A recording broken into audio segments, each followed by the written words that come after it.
Hello, I'm Avis Kalfsbeck, and this is the Peace is Here podcast. Welcome to Peacewarts, School of Peacecraft and Inquiry, where we practice the skills of peace through short daily classes.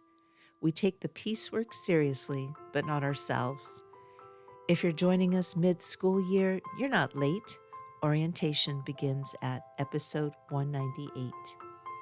I'd be so grateful if you help me spread the peace messages by sharing this episode with a friend. Welcome back, Peace Scholars. We are in the Department of Living Roots in the garden. Underneath these planters, there's a network of fungi called mycelium. It connects the roots of different plants, allowing them to share nutrients and warn one another about pests. If a single plant is isolated from this network, it becomes weak and susceptible to disease. Jane Jacobs, the transformative urban theorist, wrote in 1961, "The public peace, the sidewalk and street peace of cities is not kept primarily by the police, necessary as police are. It is kept primarily by an intricate, almost unconscious network of voluntary controls and standards among the people themselves." The concept, the mycelial network. In the Department of Living Roots, we view human neighborhoods exactly the same way. Loneliness is not just a private sadness, it is a primary security risk. When social cohesion breaks down, the gaps are filled by extremist narratives that rely on fear and isolation. Today we are exploring why knowing the person who lives next door is the most effective defense system ever devised. The history, resistance, trust, and early warning. Our lesson today is about how social trust functions as a biological shield against radicalization and civil unrest. Propaganda requires an isolated target. Research into extremist recruitment, such as studies by the Institute for Strategic Dialogue, shows that social isolation is a stronger predictor of radicalization than the ideology itself. We see this shield in action during the Nazi occupation of Denmark. Civilian defense there was not just about high-profile sabotage, it was about the cohesion of the ordinary. When the order came to deport Danish Jews in 1943, the mycelial network of the neighborhood went into effect. Because neighbors knew one another's routines, they were able to hide over 7,000 people in plain sight, moving them through hospitals, churches, and fishing boats, all coordinated through informal whispers and shared labor. They maintained a social front that the Gestapo could not penetrate because there were no traitors among friends. This social cohesion made it nearly impossible for Nazi propaganda to create the neighbor against neighbor suspicion required for a successful occupation. Similarly, during the 2014 to 2016 Ebola outbreak in West Africa, we saw the logistical power of neighborly trust. Initially, international response teams arrived with armored vehicles and hazmat suits, which created a clash of narratives that sparked panic. However, the turning point in the crisis came from community-led initiatives. In villages where local trust networks were strong, neighborhood watch groups were formed. These weren't police, they were respected elders and youth who translated medical protocols into local traditions. Because these neighbors already trusted one another, they could verify the truth about the virus in real time, stopping the scarcity of truth that leads to chaos. They proved that a trusted neighbor with a thermometer is often more effective than a soldier with a rifle. The thesis, trust over surveillance.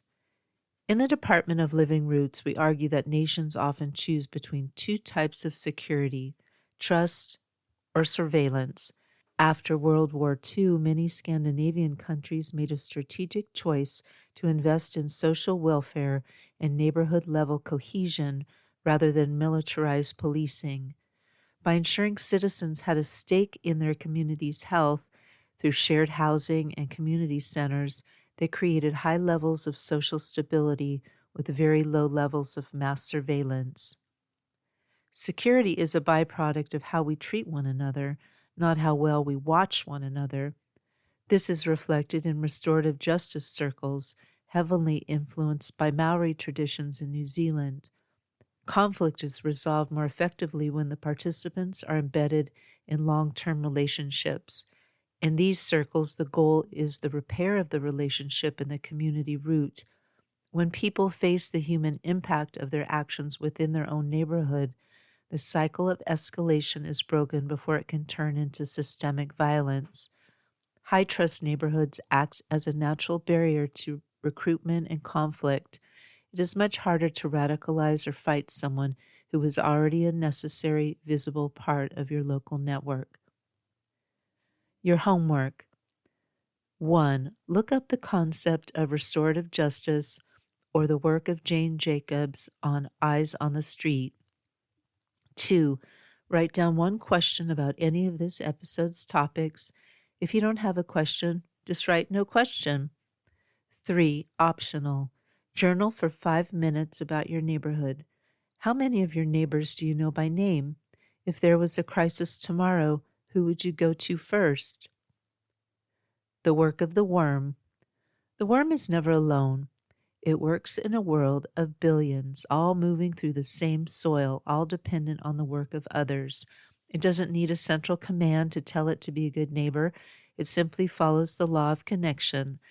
In this shared earth, every name learned and every hand held in common labor strengthens the root system of our collective defense, the quiet, steady pulse of a neighborhood that refuses to be afraid.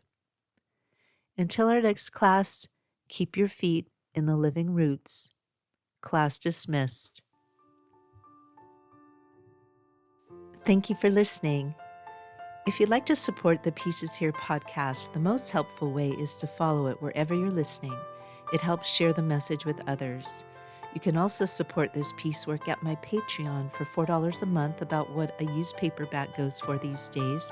Just go to Patreon at patreon.com/Avis Kalfsbeck. That's AVISKALFSBEEK. My most recent book is Mana Mutante, a best friend eco-fiction novella about food systems, featuring Tilly, Camas, Pedro, and the rest of the gang. It's book 6 in the Pedro the Water Dog Saves the Planet series and is available wherever you buy books. You can find all of my peace projects and stay in touch at aviskalfsbeck.com. Music is by Javier Peque Rodriguez. Sound effects are from Pixabay. Regarding peace, we need not delay or despair. We are not late. We are right on time to love. We are all scholars of peace. Listen for the peace.